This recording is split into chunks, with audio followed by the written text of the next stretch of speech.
Good afternoon. It is April 9th, 2024. You're listening to a little of column A, little of column B, hosted by Will Leonos and co-hosted by Zach Bishop. How are you doing today, buddy?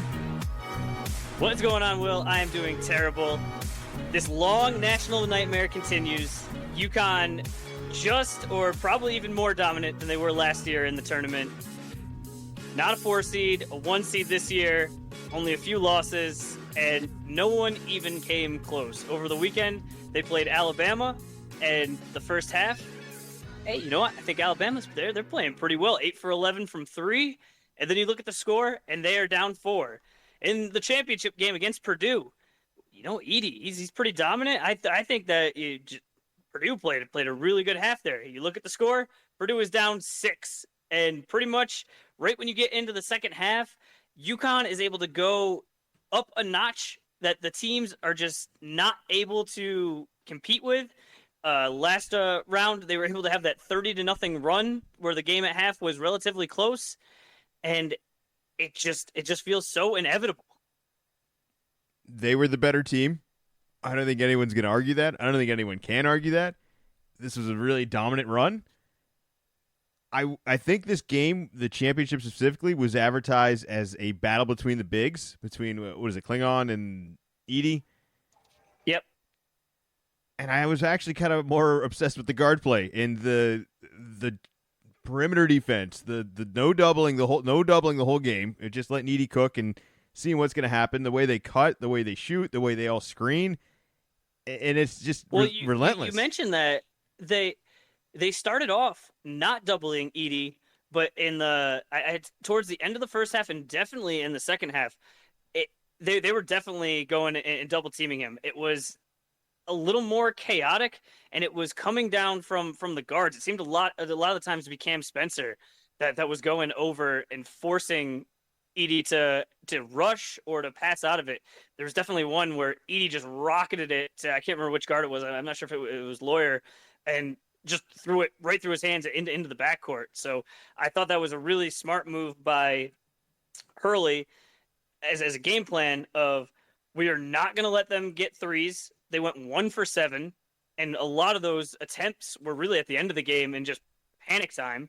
Not even the percentage, only taking 7 threes. You're going against UConn. You need some sort of variance, and that was definitely part of the game plan, as well as at the beginning was not to double him. Edey started to heat up, and then they brought it in later. And I liked it that it was an adjustment that they made to kind of keep Edey guessing on what was going to happen. I thought the first half was really the only part that was a game. In the second half, it was a superior team just showing you we're better than you once again. Nobody survived the second half punch. Nobody survived the second half punch from UConn. Nobody. You lost in every element, and it was from the start. I don't know what the halftime speech is. I don't know what the change in strategy that happens, because it doesn't really look like that. It just looks like the team suddenly plays harder, as if they have some cheat code on what the other team's going to do, and that they're just going to take it away. And you mentioned the doubling, but it's like at that point they were just playing with them. Which the real playing with them was by not doubling, and Purdue realizing, like, oh, our guards need to get open on their own. They've never had to do that, and they really don't have the strengths to do that. I thought Smith had a pretty good first half. Definitely him and Edey coming out with a ton of adrenaline at the beginning of this game, a ton of blows going both ways. A lot. I mean, look, they played well for the beginning of all this. They were really staying with them, and it was really fun to watch, but it just felt like Purdue was not playing their style of basketball, and that they had no chance of holding up to that pace. And UConn just seemed like they were comfortable at whatever pace you wanted to go. We can go faster. We can go slower. We're going to make you work on a half-court defensive possession just as much as another one, as a longer one. It was really quick of a beatdown, though, really. I mean, look, the first half was fine, but really, did you think this was a close game in the second half? I mean, even the score doesn't really reflect, I think, the way the game was in control of UConn. They were definitely in control. It was almost very similar to the Alabama game, where in the first half was we're running our stuff. We're doing what we're expected. We're not going to panic. We're going along. And then that punch just comes in the second half. And you look up, the Purdue's down 16 points, and it might as well have been 100. It just, there was no chance. Edey had had a great game, especially starts off blocking shots. I thought, okay, we might have something here, but he had over half the team's points, and the rest of the team, like I said before, UConn did a great job of saying we are not letting you shoot threes, and they took so many mid-range contested shots. It just looked ugly. They couldn't put together a run either. UConn does that better than any other team. They go on runs and they prevent runs. It's infuriating because now they've done this twice, 2 in a row. And I wish there was like a referee play or something I could blame, or a player got injured and like that's why you won. There are no excuses at all. Last year you could say they didn't have to play the top competition. They didn't have to play a 1 seed. Just how things break. But this year, I think across the board, everybody agreed. UConn and Purdue were the top teams. Maybe you could throw Houston in there at different points of the year, but definitely after the injury to Shed in the tournament, that changed things. Even if they had made it to the finals, but you're playing a 1 seed, and again, just mowed them right down. Double-digit victory, covered the spread by multiple points. I don't think. I think in other years you look and you say, yeah, they got lucky here. This happened. If this team was there, it'd be totally different. Something. But if every time you put a team in front of them, they just demolish them. There is no. I don't know. I don't think there's anybody else in the tournament that you could point to and say, oh, well, if they had to play that team, things would have been different. I think they would have just mowed down all other teams in this tournament. I think they went through different strategy attempts. I mean, you talked about Purdue really not getting any threes off. Well, Alabama, that's all they shot. And we talked about, I mean, you joked about it, about like they have one chance. Like they're just going to chuck as many threes as possible. And like they did. And it was once again just you couldn't sustain it. Like you couldn't sustain that momentum of that shooting percentage. And UConn just kept marching and kept going. They're just so steady that even when you are playing your best, you're just tied with them. Like at no point were any of the strengths of these teams. Like Purdue had a couple runs early on where it was like, hey, this is the best Purdue can play, and the game's tied. This is the best Alabama can play, and this game is tied. And then they're down at half. Alabama went 11 for 23. That's just under 48% from three. If any team goes and shoots that, you assume that they won, especially at volume. This was not, they basically went, 2 for 4 kind of deal. No, they took a lot of threes and still lost by 14. If you had said to them ahead of time, hey, you're going to shoot 50% from three, how do you feel about your chances? I think they would have been ecstatic about it. So that didn't work. The UConn still won. And then with Purdue, it's like, all right, well, we have the big guy and we have the defense. We're going to slow down the pace. These guys aren't going to be able to run. We're going to make it play at our speed. And it just didn't matter. None of it mattered. So that's what I think is more impressive by this team, is that I do think that there was different punches thrown at them. And every time it just feels like they took it and adjusted and ran away with it. It's very impressive. It's annoyingly impressive. Overall, I was going to ask you if you thought this was kind of a disappointing tournament. I think we're all easy to agree that UConn won. Are we more mad that maybe nobody challenged them, or are we more mad that UConn just won and we didn't want that to happen? Like, this is the result we're mad, or is it a bad tournament? I think it's always hard to, like, what makes a good tournament versus a bad tournament. We got upsets early on. I think Golke just going supernova against Kentucky. That's something I think that's going to be, but obviously behind UConn again dominating, that's going to be one of the things that sticks around. I think there were good games. I think it's just the Final Four, all blowouts, all 3 games, and I think it's a recency bias, if you will, that it's tough. This is the tip of the mountain here, and all you're thinking about is like, yeah, well that wasn't very competitive, and I think that kind of sours it a little bit. All right. Well, before we talk about the Golke effect that continues to go on in the new status of coaches in Kentucky and Arkansas and all that, let's wrap up our little podcast tournament here, where we did have a winner. It was not either of us. Now, I did win, I believe, the head-to-head against you. You did get a win, so you will be getting a nice bottle of whiskey headed your way. Somehow you beat me, but did not win any of the leagues, which is unfortunate. I definitely did not have a good showing, but it's because I specifically did not pick UConn, who was the favorite, and it definitely bit me. But I feel good that I didn't pick them in a weird way.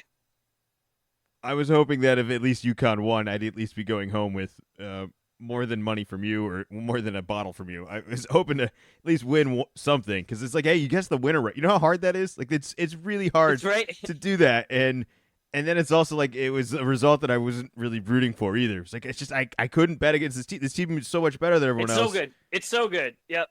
It was not smart by me, but I couldn't pull myself to do it. That there would be a possibility I'd have to root for UConn. I couldn't pull myself to do it.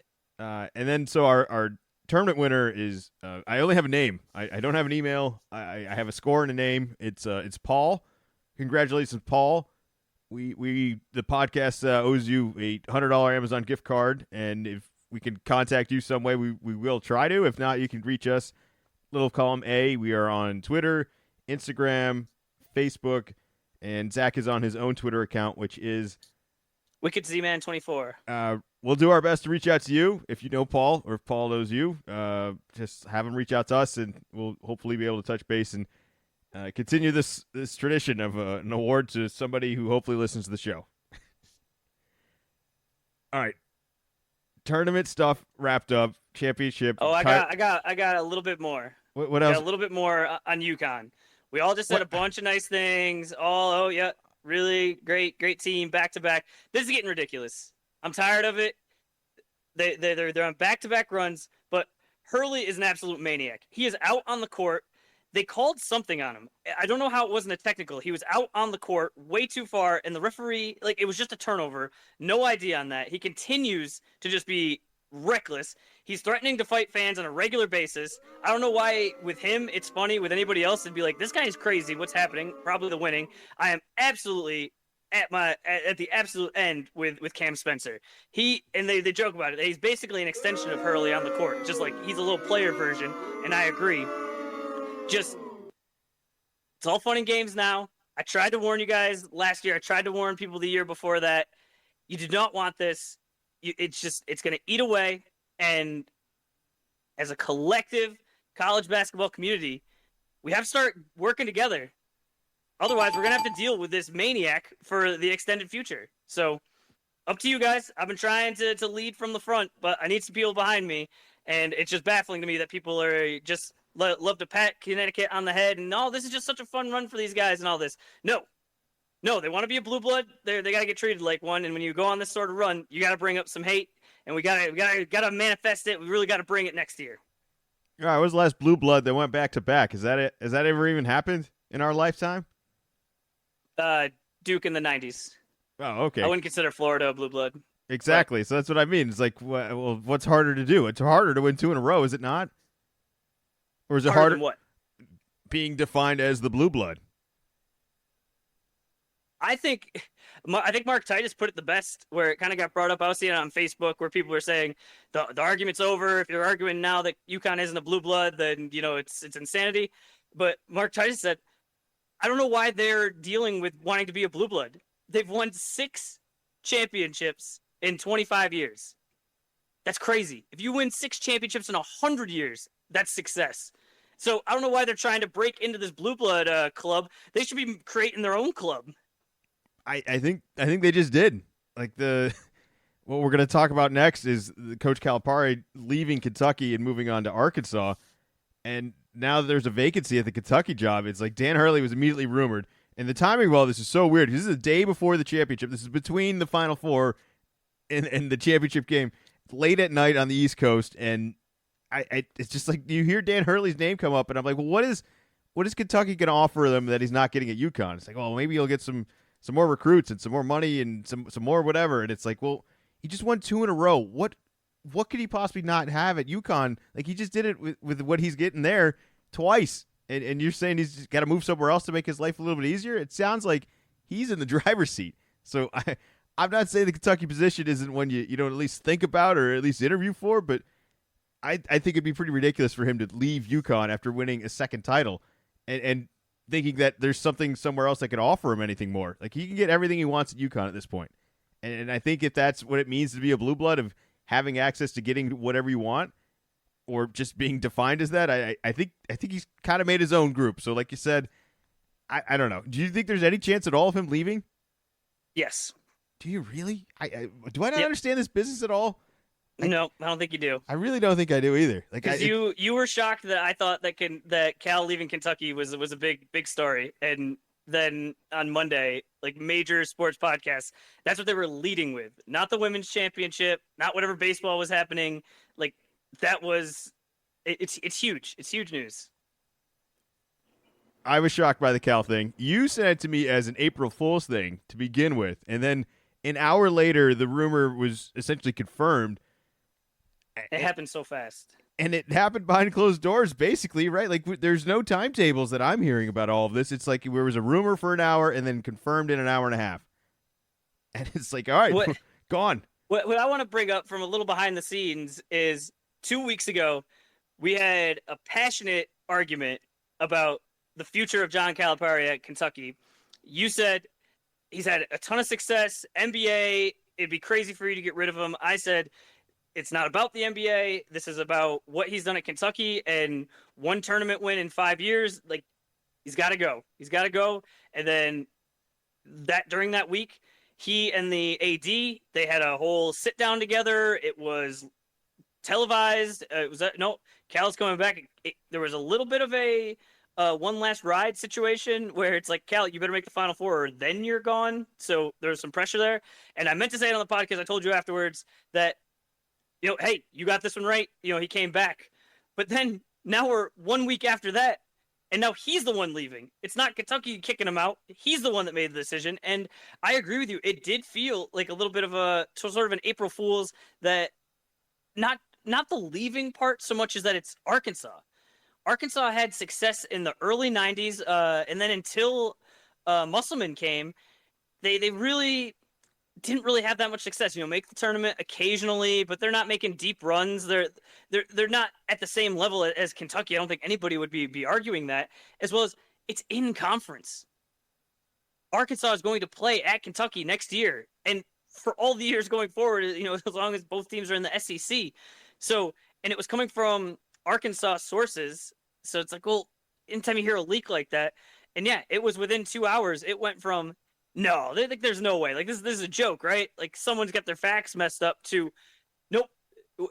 Shams is tweeting it. It like the really official newsbreakers are bringing this up, and I'm still shocked. When Arkansas was saying the rumors of that they were interested and they had some sort of interview or whatever with Calipari, I was like, why doesn't every school just say that? Like, what is, like, I just thought they were just trying to boost themselves up of like, hey, Cal's picking up the phone in like an hour. And it's like, why? What did every other first school just say that anyways? Like, if I had any vacancy at all, I'd be like, oh, we got Cal here. Because the whole time I'm initially thinking that Cal is just trying to get something out of Kentucky that he didn't get last week. And that's all that this is, right? Like, there was something there was obviously heated debate. We got heated on the podcast. I'm sure Cal and Kentucky's people and whatever people make the decisions have been at each other for weeks at this point. And I can't believe we got to the point, though, where the timing, the day before the championship, like, just seems crazy to me. I don't know why you're surprised by this. One, because even more now with the NIL and the transfer portal, the transfer portal opened, like, I think it might have been before the tournament, but it was right around when the tournament started. So coaches that have been out of the tournament, out of the playoffs, they're working the portal, where the guys, we've been hearing so many complaints from these coaches that are supposed to be all about working hard, with their players, but no, they have one extra job, and saying they're complaining like, well, I got to coach this team, I got to recruit my guys that are on the team, and I got to deal with the portal. So the sooner you can get the coach, the sooner you can move forward. As well as Cal, for his entire career, he craves the attention. And it's not necessarily this terrible, awful thing, but this is what he wants. When his teams had the big wins this year, when they beat Tennessee, when they beat Auburn, he did a whole afterwards, all sorts of, look at me in the press conferences. He did his radio show. When he had the bad losses, all of a sudden, he's kind of hiding. I mean, I'm not saying that everybody else doesn't do this to some degree. He's paid to do that to some degree, right? This is very much calculated that the most amount of eyeballs, he didn't do it. Notice this didn't leak yesterday on Monday, because you leak this on Monday, the national championship just wipes this all away. That's bigger than this. But when you do it on Sunday, everyone's sitting around. There's no college basketball. You get a full 24 hours of everybody talking about it.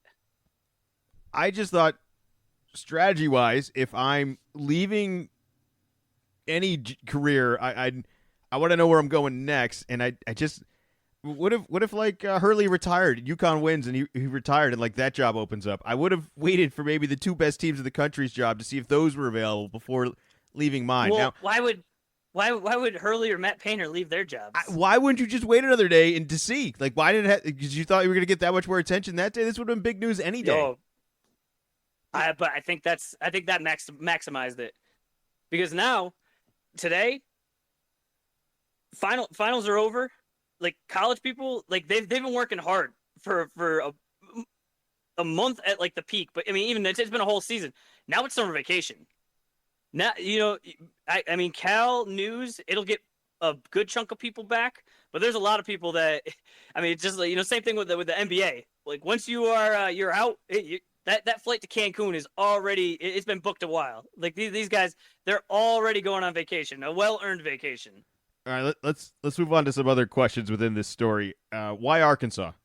Like, why did he end up actually being Arkansas? From what I'm seeing, it sounds like it's money. Arkansas, mentioned, it's still within the conference. You're in the SEC, so there's a lot of football money that can come in, a lot of eyeballs. They have had some success recently, and as weird as it sounds, I guess the Tyson Chicken Corporation, the two owners are from Arkansas, and they like basketball, so they have said they're willing to pony up the NIL money, because that's a big part of this now, is when you're working with the coach, letting him know, hey, here's how much we're willing to donate each year that you can pass along to the players, which is still just wild to me. Like, 5 years ago, like, this would be a nationwide scandal, where now this is like, nope, this is just how business is done. As well as, to a lesser degree, Jerry Jones from Arkansas. So he's on the football side, but I don't know if there's any sort of money going there. But it seems money really. I think it's not the leaving Kentucky. It's going to Arkansas. Well, I actually think that makes sense. We had the Providence coach go to Georgetown. That was within conference. As well as we had the Texas coach, or is Texas coach go to Ole Miss? I'm blanking on his name. But anyway, Texas Tech coach went to Texas. And then he became the Ole Miss coach after that, after a scandal. But is that Bard? I wish I remember who on Twitter had commented. But when Cal at Arkansas goes to Rupp next year, that is going to be a pricey ticket, and those people are going to lose their minds booing this guy. Why are they booing him? He left their school. But they wanted to fire him 2 weeks ago. A rival, maybe not a rival, but an in-conference school. See, I don't think it's that way. I think he stayed in a conference that he's already studied for the past 15 years. So, like, that, for me, makes a whole lot of sense. It was like, hey, you know how you want to prepare for Tennessee? More or less the same. We're talking about fans. Even if it makes sense for Cal, as a fan, you're looking at it as you've been slighted. This is like when Johnny Damon went from the Red Sox to the Yankees. The Red Sox fans didn't go, oh, well, Johnny, you won a World Series with us, and, you're a good guy, and, this is good for your family, you're making more money. Like, this is good for you. I'm just going to just be cool with this. No. They booed the hell out of him. All right, so they're going to boo the hell out of Calipari, even though they're happier. They're happier that they're in the situation they're in, because they wanted him gone 2 weeks ago. And now they got what they wanted, and now they still want to be mad at him too? You don't own him anymore. He's gone. He's not there anymore. I don't understand why you should have any emotion towards them. If you wanted him here, he could have been here. You could have booed him when he was here. Like, you could have done that last year, and you didn't. I think that there's a split fan base that half wanted Cal there, half didn't. And I think that the fans that are there, that they're gonna boo him, even though they at one point might have been happy that he was going to leave. I think there's a difference with leaving and leaving to go to an in-conference opponent that you're going to be playing. It's not like this is 5 years down the road and there was an agreement, hey, we're going to play each other, we're doing a home and home, whatever. No, No, they're going to feel slighted. it's I'm just bullshit. trying to explain to you They what is got going to dumped. happen. They got I'm not dumped saying before that I they could necessarily dump agree with him. it. All right, they got dumped before he could dump them. It's fine. It's whatever. It doesn't make a difference. What does this benefit Kentucky now, where this isn't just Cal being promoted or moved to another position anymore? He's no longer associated with them at all. They are going to save some money throughout all this, right? Like this is at least a huge financial advantage for him taking a job somewhere else. Yes. So his buyout was $33 million. So if Kentucky had wanted to fire him to get rid of him, they would have had to pay him $33 million. So now that he's taking another job, there's no I don't think there's a different word for it besides buyout, but they don't have to they don't have to pay him anything. All right, last bit here. There's vacancy at Kentucky now, and I mentioned the UConn coach Hurley possibly being the number one target, and I don't see how he's not. I think it'd be crazy for him to leave, but who are there any other names you're hearing that are like legitimate options? I wouldn't say there's any rumors at this point of they've been in talks with this person, but I think that there's a top tier, and then there's a much larger kind of secondary tier. And the top tier is call Jay Wright, the old Villanova coach, force him to say no before anything. I did hear a rumor that they're going to try to make an offer to Hurley, an offer that he can't refuse, which I think is going to be tough. Like you said, right now, 2 championships to walk away from that. But, money talks, we'll see. And then the third one in that group being Scott Drew from Baylor has had some struggles after winning the championship, but he's been around for a while. And I think one of the things that it's tough, but Kentucky, it's Kentucky basketball. It's not Coach Cal basketball. Kentucky had a lot of success before Cal. They're going to have a lot of success afterwards. But when you have that big of a program, I think they're going to go with a name. I would be very surprised if they promoted an assistant that no one really knew. I think that when they announce who it's going to be, you're going to go, oh, I know that guy. I know the history. But it's quite the dominoes. So have you heard how this started? I did. This is kind of why I was like shocked by the timing of it all. It was like the availability of this job was just this past week, a couple days ago. Yeah. And yeah, so SMU, as part of conference realignment, so this is months ago, SMU, with some other teams, is joining the ACC next year. So they were done with their coach. They fired their coach. Since SMU was now going to be in the ACC, Andy Enfield, who was coaching at USC, was now more interested in that job. So they hired away Andy Enfield from USC. So USC job is open. With the USC job being open, Musselman said, I think I would like that job more than I'd like the Arkansas job. So he goes to USC, opening up the Arkansas job, which opens up now is opening up the Kentucky job. It's just what? It's like a tiny little domino. SMU firing their coach. You don't think a firing at SMU leads to the Kentucky job being open. The Kentucky job, like that's one of the top jobs. I think there's probably five coaches that say no. I think that realistically they would have a chance if they called Musselman, even though he just signed a deal with USC, to get him to go, oops, actually, no, I'm going to go coach at Kentucky. The other name that I'm hearing less of after a couple of days, but right when it happened, was Nate Oates at Alabama. He came out and said he's staying at Alabama at least today. Did he? Yeah. Okay. So he made an announcement. To But my that's knowledge, why there's been less. he's less taken talk. his name out. To my knowledge, now we've seen this happen before, and until they might ask him again, is what I'm saying. And after if nothing works out, it could be totally a leverage move. That's why when I initially saw this Cal report, he's done this in the past, and this is not a Cal specific thing. There's a thing a lot of coaches do. Is hey, I've been here for a while. I like it, but this school is interested in me, and you're able to leverage an offer, which, I mean, there's been a lot of schools that have been interested in Cal. I'm sure the NBA has been interested in Cal. I mean, Coach K back in the day, the Lakers had been asking him, and I don't know how much of that was leverage or how much of that was real, but this is a real thing that happens. Who do you think is more likely to win the championship next year? Arkansas with Cal or Kentucky with fill in the blank? Arkansas with Cal, because Cal is the recruiter, so he is going to bring a certain amount of the current players and a certain amount of the recruits. When he went from Memphis to Kentucky, he brought Boogie Cousins and John Wall with him. So I'm not all the way plugged in on the specific names, but I know that Kentucky has the second top recruiting class in the country going into this year.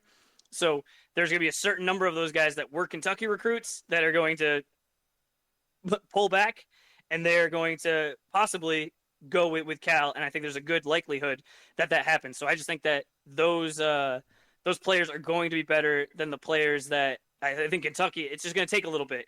You bring in a new coach. Is he able to bring the players that he has with him? And I think it's going to be tough. So after all of this, in Kentucky's worse next year without him, which I know it's going to be a rebuilding thing, and there's a chance that they actually won't be, that if they bring in the right coach with the right recruits, that everything can kind of get filled in. But I just think everybody that was asking for Cal's head over the last couple of weeks is now in a worse situation than they were originally in, and I don't feel bad for them. I just thought they could have just kept Calapari. They could have just been fine.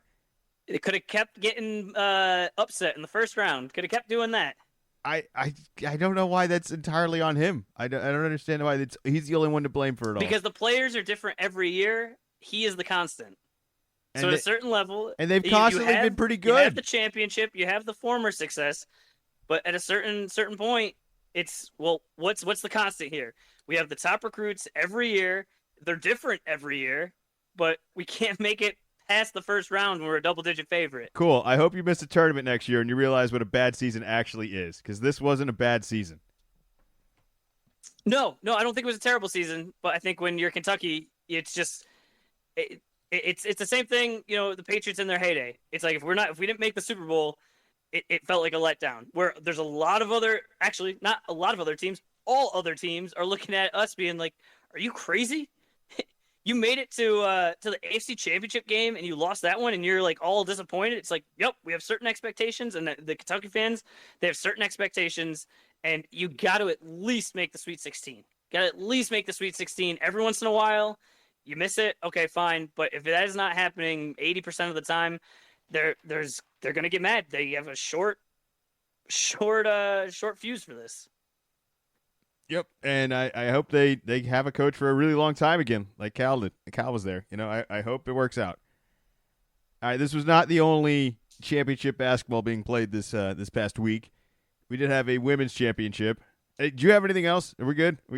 No, I am good. I wore my Duke shirt to the gym today. I glared at the UConn fan that's always there, and I don't think he noticed because he was basically floating around on a cloud. But I told you guys in the group last night, and I told people at work, the road to San Antonio starts today.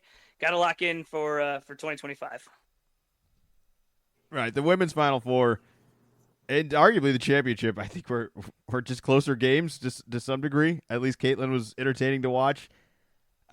This was another UConn kind of situation where the undefeated South Carolina team was just kind of a dominant run. I mean, they hadn't lost since last season. And it just continued. They were bigger. I thought they had better rebounding, had better defense. Clark did her best, but is outmanned? How do you say outmanned? Don't trap me in any of this. But it was still exciting to see Caitlin Clark. I think the more attention she gets, the more hate she gets with it, and there's really no way to change that equation. But I just give South Carolina a shout out. I thought it was an impressive season. Anytime you go undefeated and you kind of win dominant, and you play the best player arguably in the league in the championship, and you still win, bring on as much as you can, right? Like bravo, like that's a hell of a feat. Anything on the Caitlin Clark stuff you got here? I mean, are we going to get into the old players hating young players? Because has that ever happened in the men's league? Do the NBA players do that? Do 90s players hate today's players in the NBA? I can't tell. Or are we just first time hearing this in the women's department? It's like, oh, well, welcome to being young and in the professional NBA, because it's not going to get easier. They're not going to suddenly like you. But I think it's a lot of that sort of hate. But I was entertained. Did you watch these games? Yep, I watched all three. I thought that the Sunday 3:15 time slot was a excellent time slot where, it's football season's been over for a while, but we're really good at Sunday afternoon. Yeah, I'm free. Yeah, let me watch this. It was very convenient. I think to the negativity going towards Caitlin Clark, or maybe even just towards some of the women's sports in general. I think the Barstool guys, the part of my take, they actually have like a really good take on this, is that this is actually good, despite it feeling negative. You're like, wait, how could this be good? Is if people hate a player or hate a team, it means they care. They might tell you, oh, I don't even care about Caitlin Clark.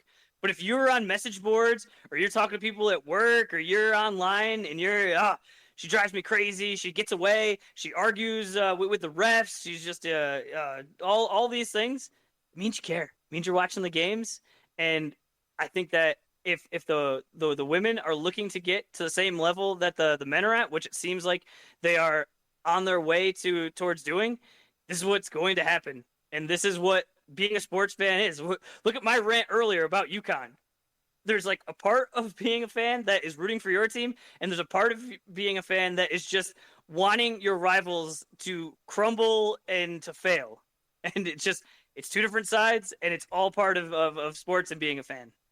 Well, I don't think this is going to stop here. I imagine we're going to be saying the Caitlin Clark name a little bit more often and just as frequently in the future, as well as I think college for women's is at least in pretty good hands.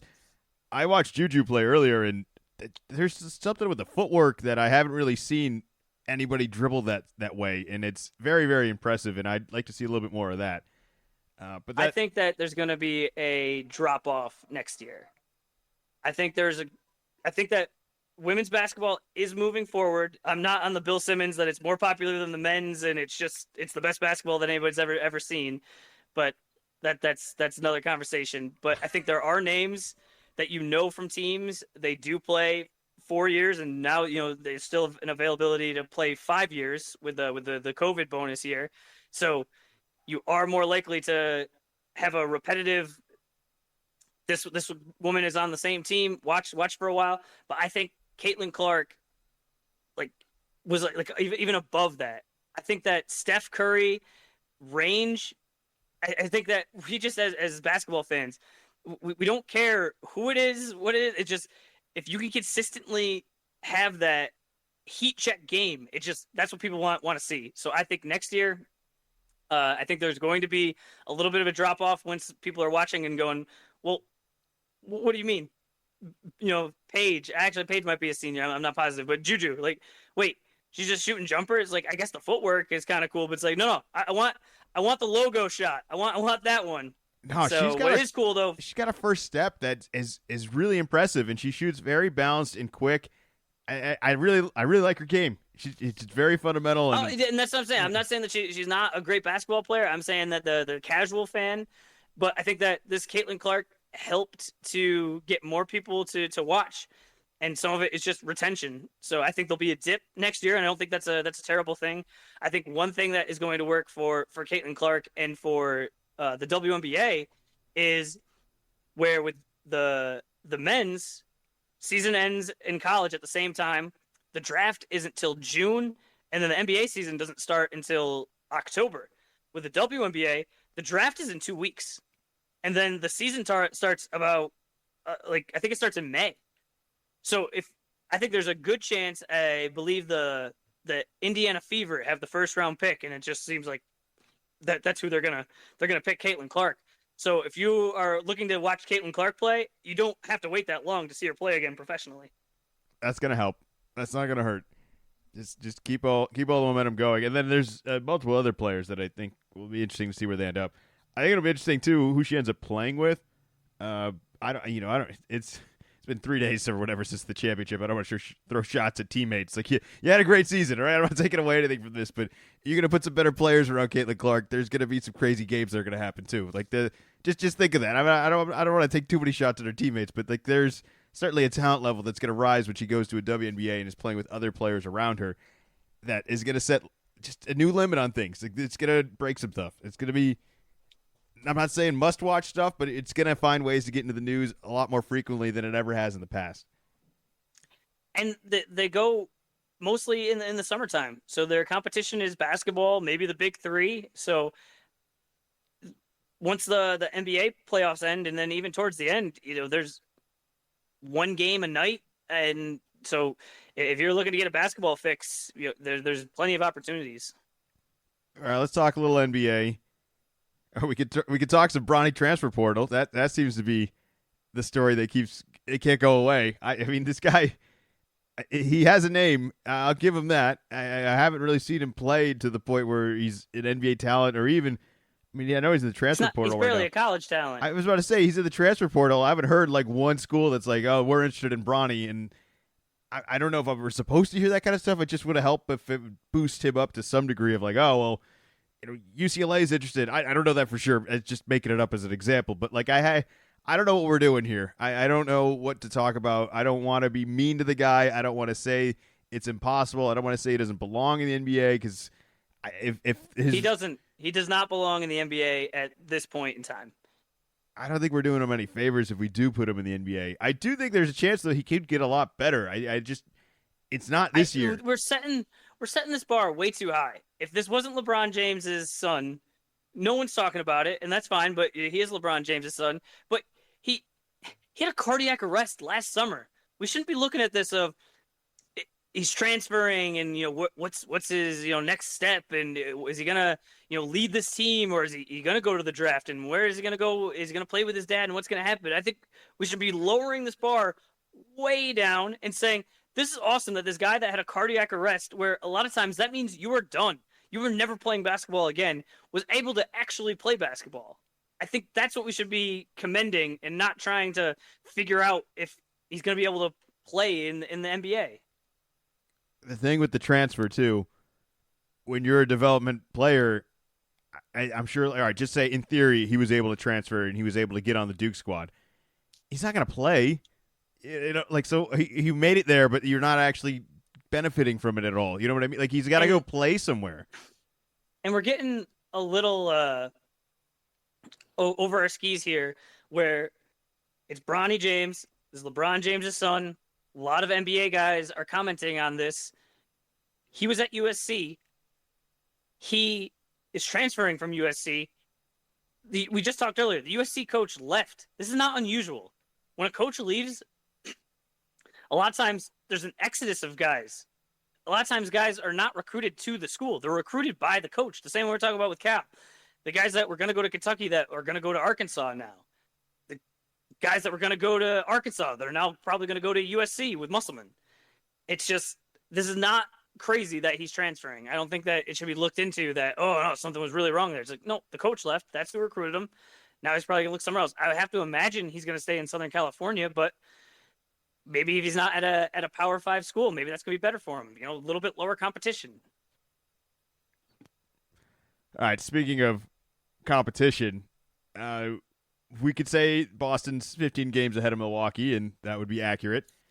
What we're going to struggle to say is that Milwaukee can't win games anymore. That's new. I'm not really worried about this, but it is. I didn't realize how far of a plummet it really is. Like, they're in the range of everyone else at this point. They're 15 games back of the Celtics, and then if you were to drop down to, say, the 6th seed, the Pacers are there. They're 17 and a half games back.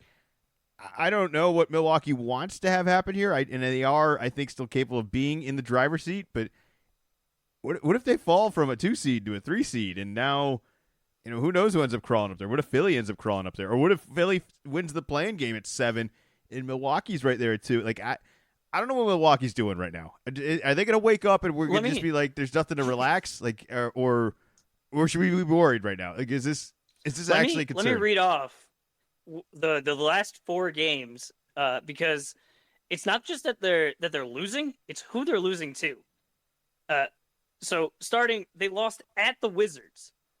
The Wizards are terrible. you can't even name the guys that are on the Wizards right now. They're bad. They've been bad all year. They've been bad for decades. Next, they lost to the Grizzlies. Go ahead. I think the Grizzlies are playing tonight because there was no game yesterday, so there's a very heavy NBA slate tonight. The Grizzlies guys that aren't playing is like a mile long. They've had to get multiple like emergency contract extensions to people. They have started all sorts of G League players this year. Next loss, they lost to the Raptors. The Raptors are in full-on tank mode to keep their pick. No idea how they managed that. And then last night, or excuse me, 2 nights ago, lost to the Knicks. Knicks are good. That could happen. Giannis came back for that one. But 4 in a row, and like you said, I kind of thought Celtics up at the top, Bucks were kind of locked in at 2, and then there was other mix. But you were exactly right.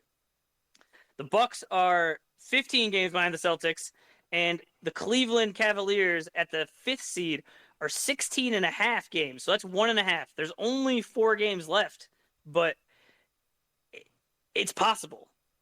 It's unlikely, but it's possible. They got the Celtics tonight, which sounds like a premier matchup, but Celtics have wrapped up the season, and we are easing into the playoffs. I told you like a week ago, I don't think we're going to start we will not start a starting lineup the rest of the regular season. And Tatum has rested a game. Jaylen Brown rested a game. So I do not think that we're going out there with a full lineup. So there's a chance that could be an easier win. Then they have the Magic who are fighting. Then they're at the Thunder who are fighting. And then at the Magic, which, again, are fighting. So even if they beat the Celtics that are just kind of hanging out, they could lose 3 in a row. Like, easily. And then they could lose home court advantage. Like, that's wild. Like, this is...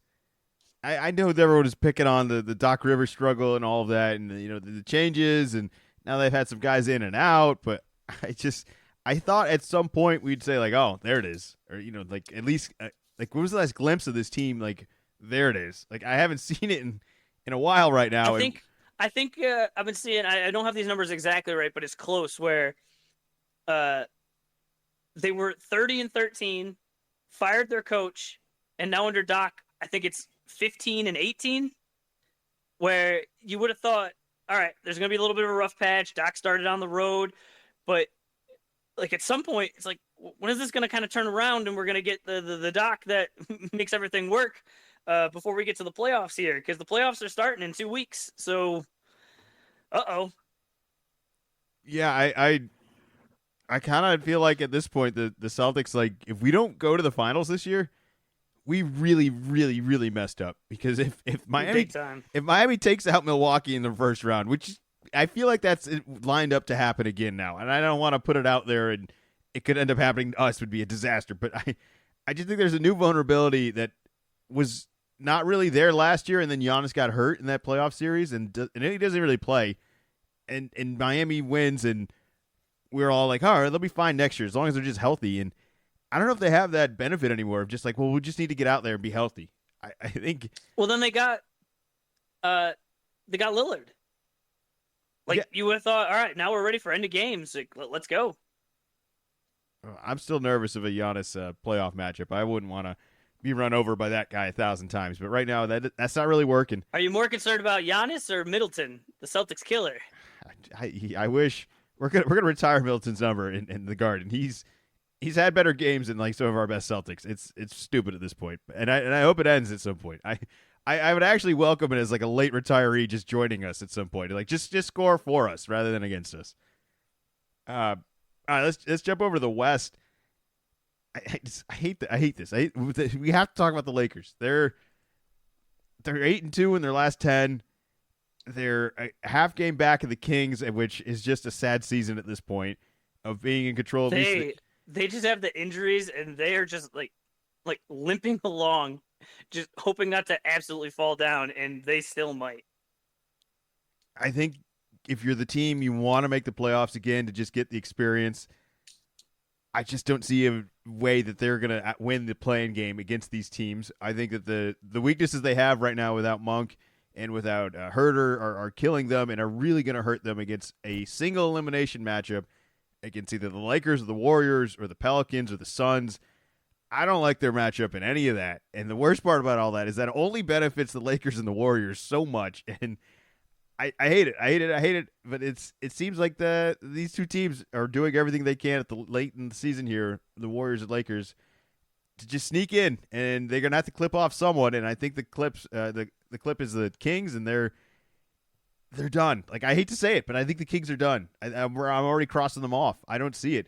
Now the Suns and Pelicans, I could be talked into either way. I could see them winning that. I could see them blowing a single elimination against one of those teams in a scenario that happens. But I mean, who are you thinking? Who do you have the confidence in if you were to rank Suns, Pelicans, Kings, Lakers, and Warriors?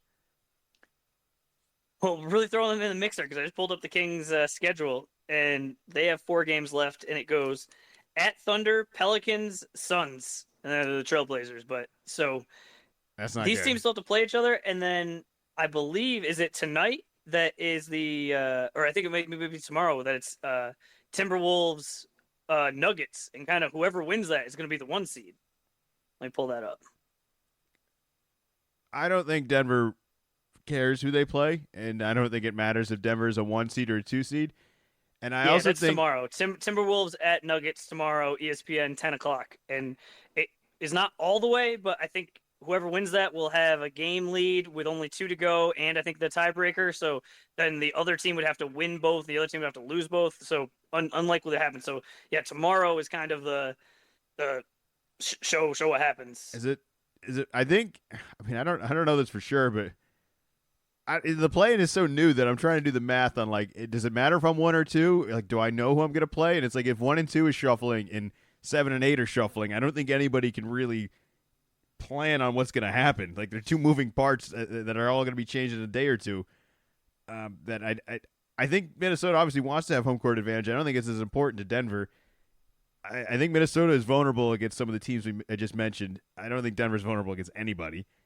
But if you're Timberwolves and you get the 1 seed and then the Lakers or Warriors sneak in as an 8, is that congratulations? Like, or would you rather play the Pelicans at 7? Like, what are you winning here? It's a definitely some teams that have had a lot of success in the past, and you're just always wondering.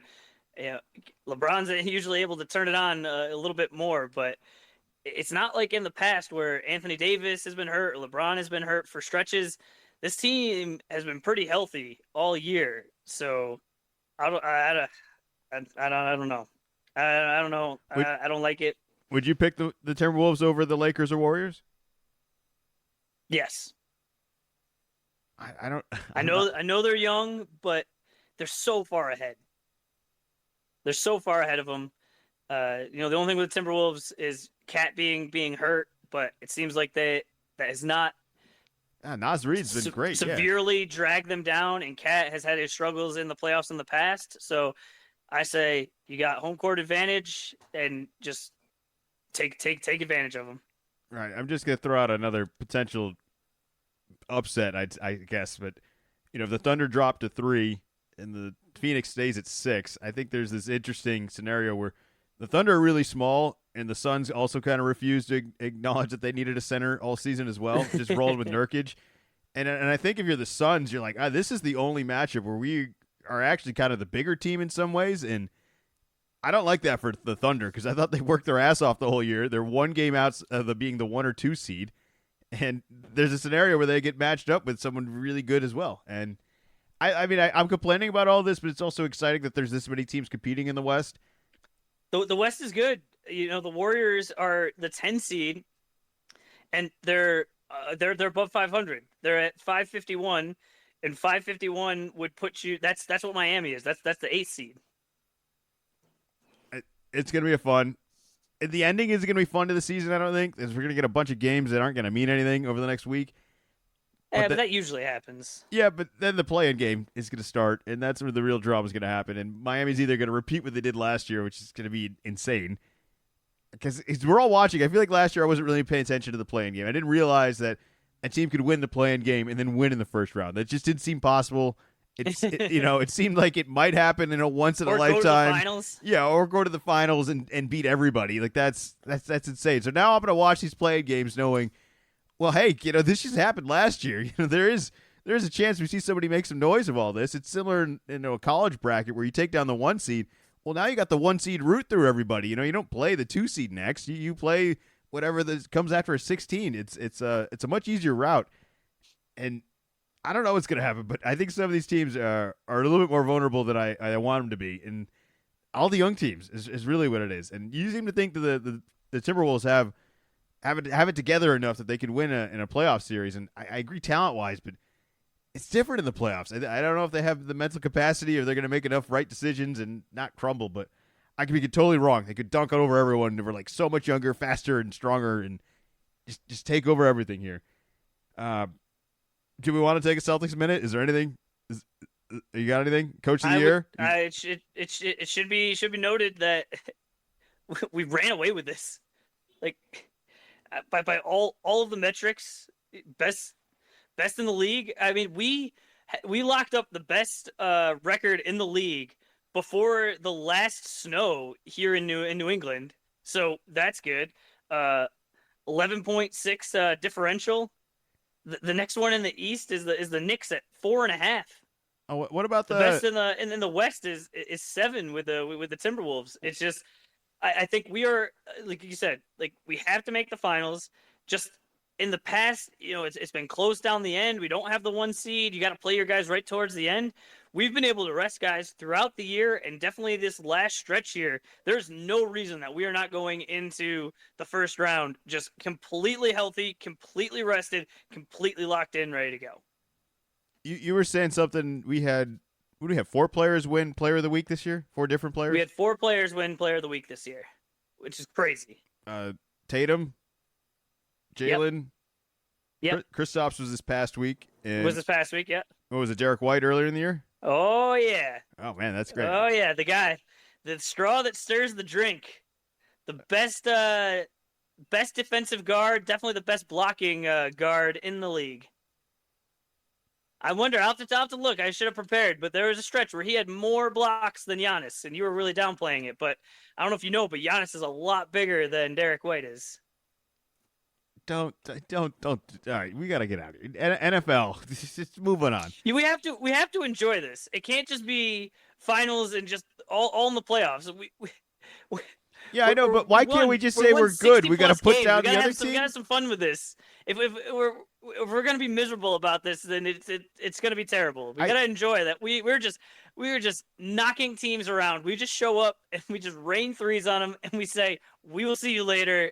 Have fun." I just want to compliment Derek White individually of being like, all right, Derek White has this many blocks per game, and that's awesome. It doesn't need to be, well, Derek White's a better shot blocker than Giannis. Like, why are would you just skip into the headline here? What are you writing for? Maybe something? He is. Like, let's just stop. Maybe he is. You're trolling way too much right now. We got it. Do you have anything else for the NBA you want to troll with? Or are we going to move on to the NFL troll who's now moved on to his 3rd NFL team in whatever years, in Stephon Diggs?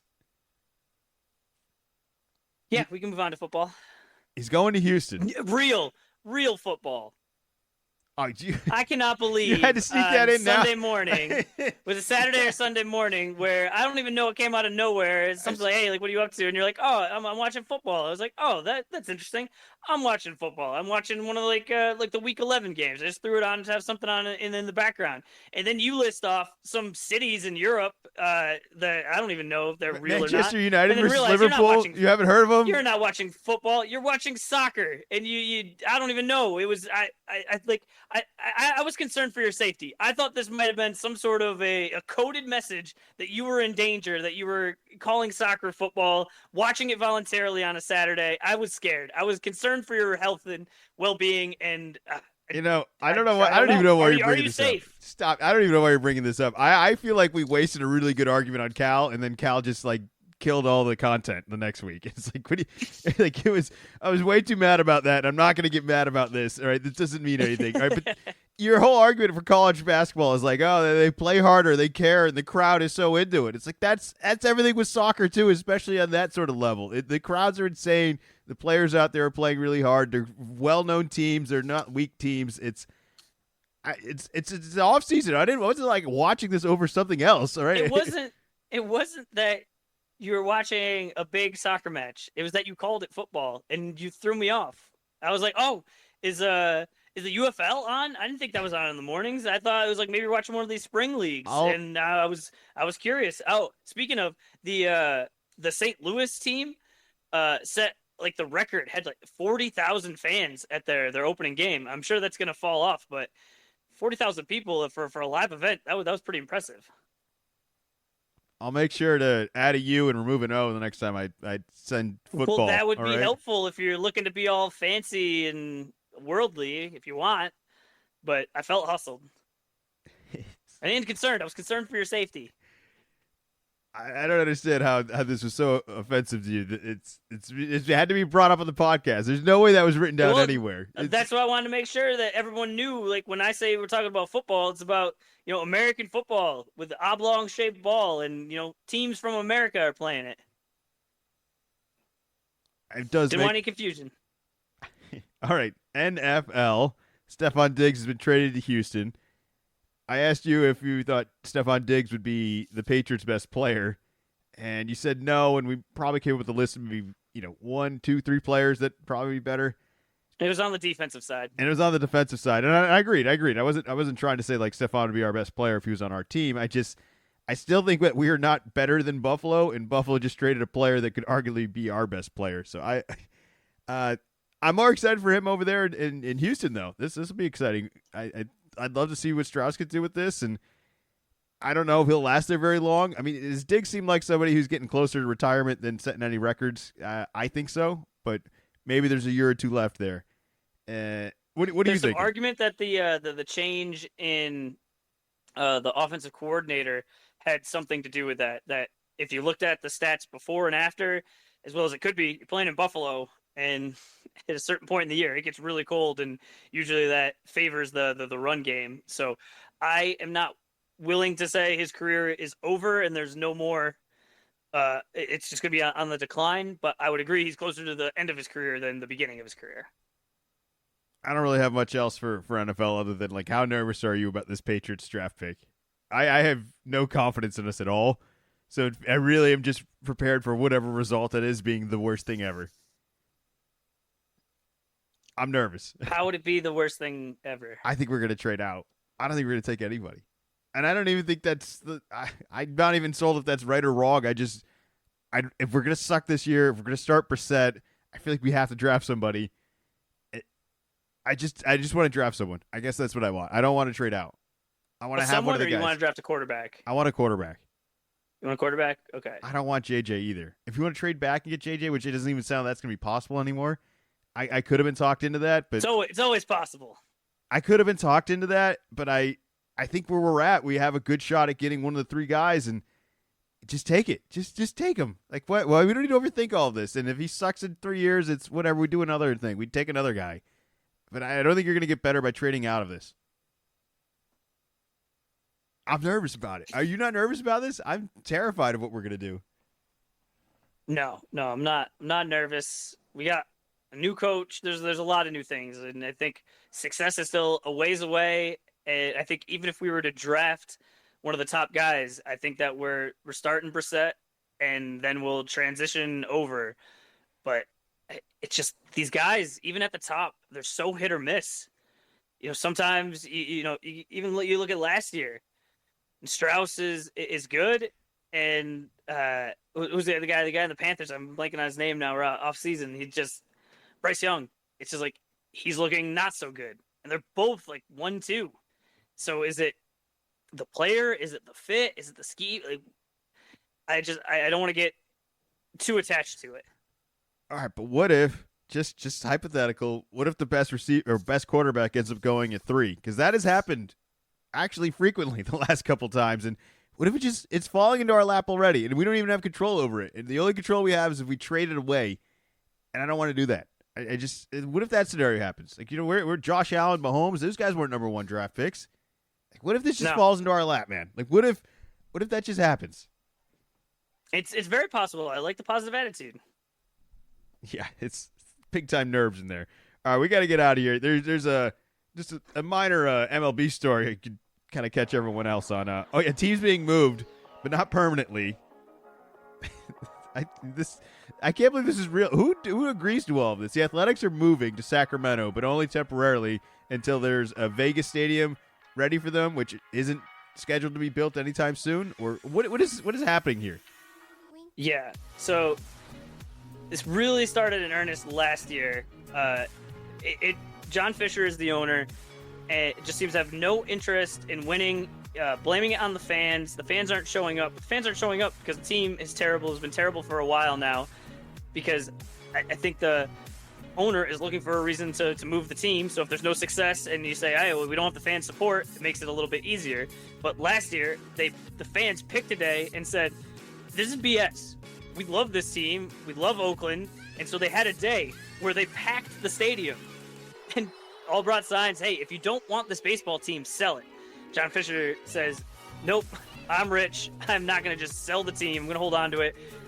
They're going to move to Vegas at some point, but he's so mad with the Oakland situation that, yes, temporarily, which I believe is 2 to 3 years, while they build this stadium, he is going to be in Sacramento, 85 miles away from where they are now. So just like an hour and a half away.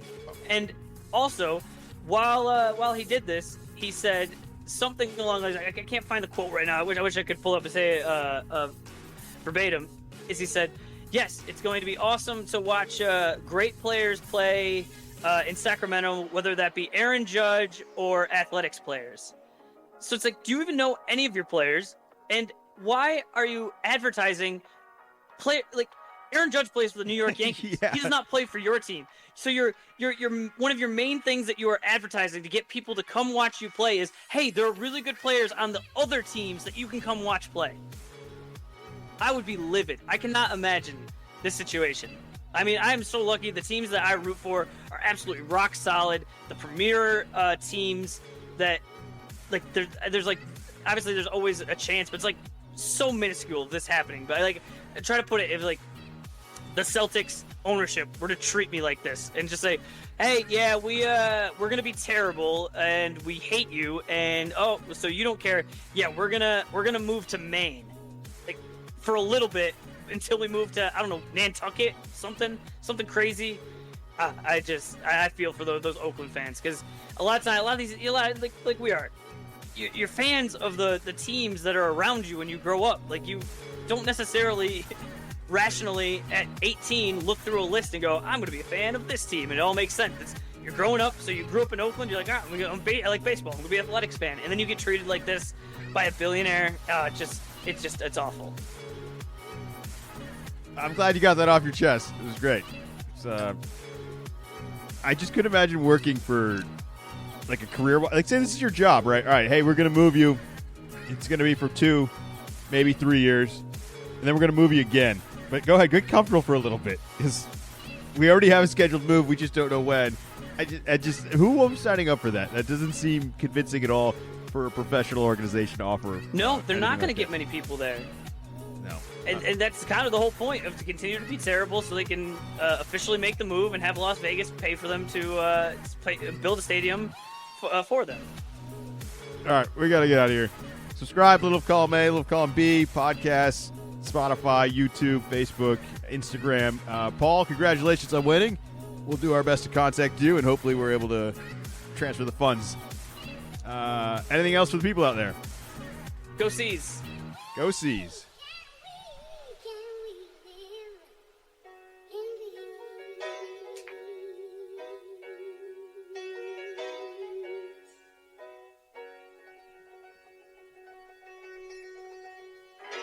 Little column A, little column B.